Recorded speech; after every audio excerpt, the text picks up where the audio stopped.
कि हमको फर्जी बोलोगे, हमको दोगले बोलोगे, और इससे आप समझते हो कि आपको लोग अपना लेंगे? नहीं। तो देखिए, अगली बार जो पवन सिंह का आसनसोल से टिकट कटा था तो सब लोगों का यही कहना था कि मनोज तिवारी ने उनका टिकट काटा है, लेकिन इस बार मनोज तिवारी का जो पवन सिंह के विरोध में जो बोल रहे हैं तो उससे देखकर यही लग रहा है कि इस बार खुलेआम जो है मनोज तिवारी पवन सिंह का टिकट काटेंगे।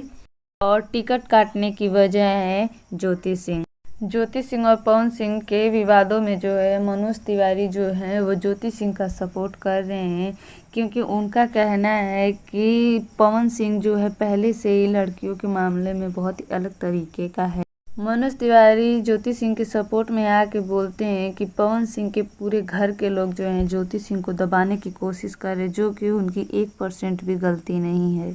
ज्योति सिंह तो ये भी नहीं जानती है कि पवन सिंह उनसे क्यों तलाक ले रहे हैं, लेकिन ज्योति सिंह इतना समझदार है कि उसे पता है कि जो उसके साथ नहीं रहना चाहता वो कितना भी कोशिश कर ले वो नहीं रह सकता है, इसलिए ज्योति सिंह भी तैयार हो गई तलाक के लिए। पवन सिंह के पूरी फैमिली ने जब ज्योति सिंह के चरित्र पर लांछन लगाया तब ज्योति सिंह चुप नहीं रह पाई और वो पवन सिंह के हर एक जवाब को इतना सटीकता से जवाब दी हैं, जिसे सुनने के बाद पावर स्टार पवन सिंह के जितने भी फैन लोग हैं सभी लोग इस टाइम शॉक्ड में हैं। ज्योति सिंह ऐसे ही हवा में बात नहीं उड़ा रही हैं, वो हर एक प्रूफ के साथ अपनी बातें रखी हैं और हर एक वीडियोस को सामने ला के दिखाई। मैं चाहूँगी सबसे पहले आप लोग ज्योति सिंह का बयान सुनिए, बाकी की बातें करेंगे सीधे लास्ट में हम। डिवोर्स पवन जी की तरफ से फाइल किया गया है।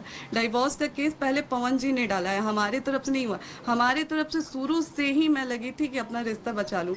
हाँ, जब डिवोर्स फाइल हुआ था तो मैं मुझे भी हो गया कि चलो, मैं उस समय शांत हो गई कि उन्होंने डिवोर्स फाइल कर दिया, वो नहीं रखना चाहते हैं, तो कब तक मैं ये चीज़ों को वो करूँ, कब तक मैं झेलूँ, तो मैं शांत हो गई थी। लेकिन दोबारा जब ये लोकसभा चुनाव में बुला के मुझे यूज किया गया, मेरे मांग में सिंदूर भरा गया, तो क्या मेरा कोई मान सम्मान नहीं है?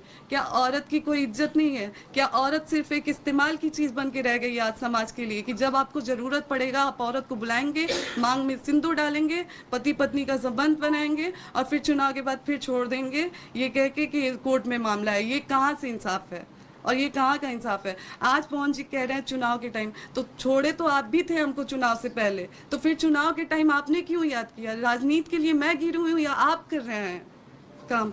और रिकॉर्डिंग, एक सेकंड बस, एक रिकॉर्डिंग इनके, मैं उनके घर पे जब जाने की बात करती थी तो ये उनके भैया रानू जी हैं, उनका ये भैया, ये अम्मा क्या स्टेटमेंट दी है बताइए तो। क्या चीज? कि पैसे पूछे हैं लोग कि ज्योति क्यों नहीं आई, तो बोली हैं कि पैसे, ज्योति को बस पैसा लेना था, पैसा लेके कितना पैसा दिए हैं लोग हमको? कब बोलोगे? कल रात में? कहा? हाँ, कितना पैसा? आप बताइए कि इलेक्शन में कितना पैसा हमको दिया गया था? गाड़ी की बात है तो गाड़ी हम मांगे थे, कहीं दिखा दे पवन सिंह की हम उनसे गाड़ी मांगे हैं? वही तो बात हम। एक और चीज बताइए भैया, चलिए आप समझदार है ना, आप बताइए कि जब तक मैं पवन सिंह की वाइफ हूँ क्या पूरा पवन सिंह का मेरा नहीं है? आज अगर घरों पे हम आके रहना चाहे तो कोई हमको निकाल देगा?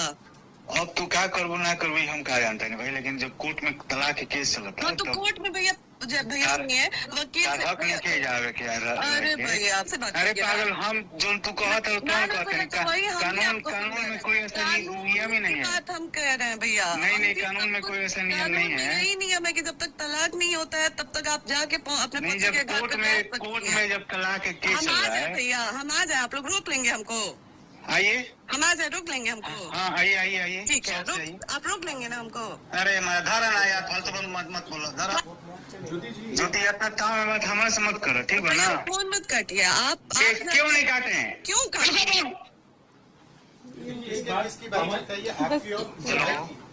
जी, ये पवन जी के बड़े भैया रानू जी से मेरी बात हुई थी, तो जब मैंने आने की बात किया तो ये लोग हमेशा मुझसे बहुत गंदे तरीके से बात करते थे मुझसे, हमेशा मुझे धमकी वमकी देते थे लोग कि आके दिखा दो, फिर हम लोग दिखाएंगे ऐसे वैसे रिकॉर्डिंग।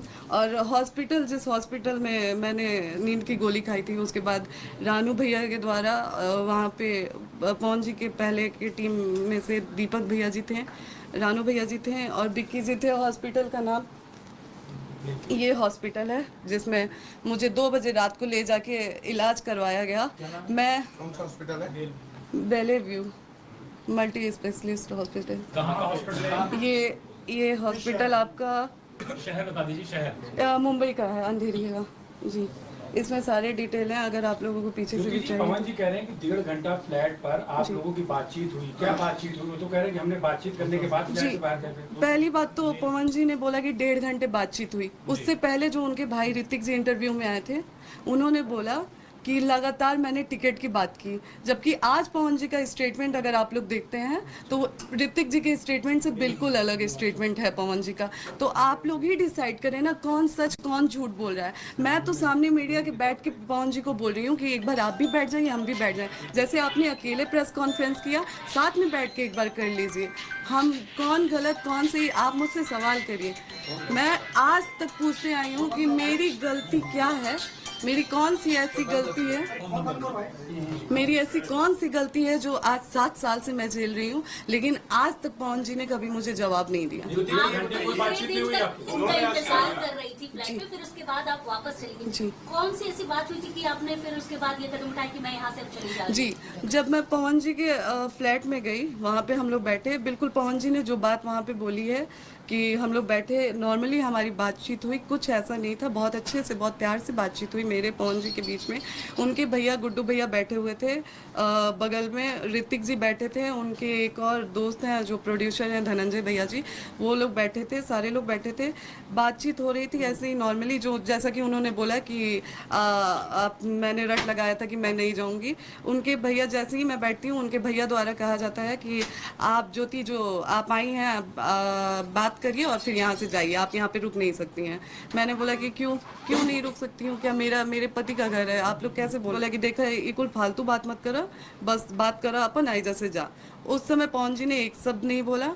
और फिर चाय पानी वाली बात सच है कि उन्होंने चाय पानी के लिए बोला गया हम लोगों को कि चाय पानी पीजिए, आप लोग आराम से बैठिए। और फिर वहाँ से पवन जी निकल जाते हैं ये कह के कि 1 घंटे की मेरी मीटिंग है, 1 घंटे बाद आता हूँ तो आपसे बैठ के बात करता हूँ। जैसे ही वो वहाँ से निकलते हैं, पीछे से 10 मिनट के अंदर ही प्रशासन आ जाती है। दूसरी बार सुबह से ये दूसरी बार प्रशासन आती है वहाँ पे। दूसरी बार प्रशासन आके, आज जो मैंने वीडियो डाला है, एसएचओ द्वारा मुझे धमकी दिया जाता है कि आप वहाँ से हटिए, नहीं तो आप पे FIR करा दिया जाएगा अगर आप ज़्यादा वो करेंगे तो क्या आज मैं जनता से पूछती हूँ कि अगर कोर्ट में मामला होते हुए पवन जी मुझे चुनाव में बुला सकते हैं, तो क्या 4 सवाल जो मेरे हैं उसका जवाब लेने के लिए मैं पवन जी के घर पे नहीं जा सकती हूँ?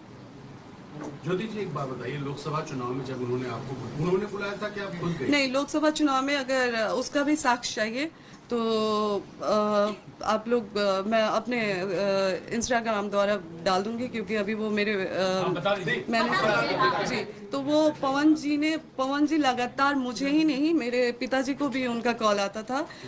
और उस टाइम घंटों 2-2 घंटे मेरे पिताजी से बात होती थी कि पापा आपका आजीवन मैं बेटा रहूँगा, आपके लिए आजीवन मैं करूँगा।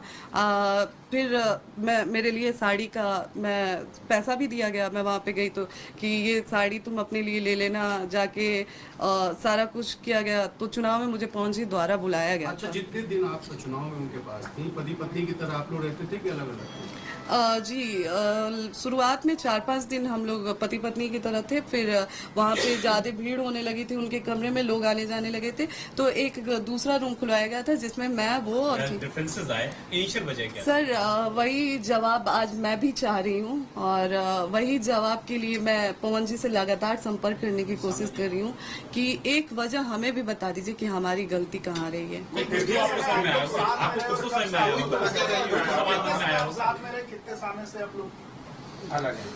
जी, हम लोग लगभग 1.5 से 2 साल साथ में रहे हैं। नहीं, फिर भी कोई वजह आपको जो समझ में आई हो? इनिशियल जैसा कि जी, वो हमारे साथ रहते थे और हमें मतलब जैसे दवा हमेशा खिलाते थे, तो उस चीज़ का भी मैंने विरोध करना चालू किया कि नहीं, ऐसे नहीं होगा, मैं आपकी पत्नी हूँ, कब तक मैं ऐसे ज़बरदस्ती दवा आप खिलाते रहेंगे और मैं खाते रहूँगी, मतलब मेरे शरीर पे भी वो दवा गलत असर कर रही है, ऐसा नहीं, बस उस चीज़ों को लेके। और फिर जैसा कि मैंने पहले भी एक इंटरव्यू में आशा करते हैं कि आप लोगों ने ज्योति सिंह का बयान सुन लिया होगा, और ज्योति सिंह का जो बयान है उसे सुनने के बाद पावर स्टार पवन सिंह के कितने भी बड़े फ़ैन क्यों ना हो, उन्हें ये समझ में आ गया होगा कि हाँ, पवन सिंह गलत हैं, कि ज्योति सिंह हर एक बात को सबूत के साथ बोली हैं और वीडियो रिकॉर्डिंग भी वो सुनाई हैं।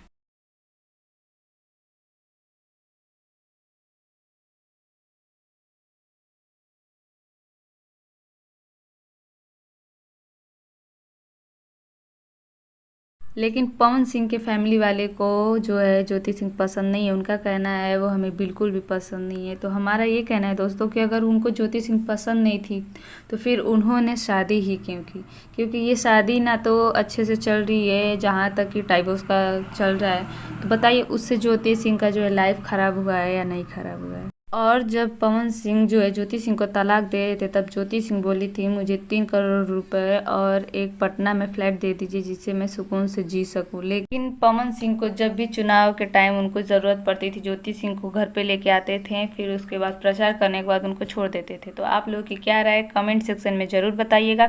फिर मिलते हैं नेक्स्ट वीडियो में, तब तक के लिए बाय।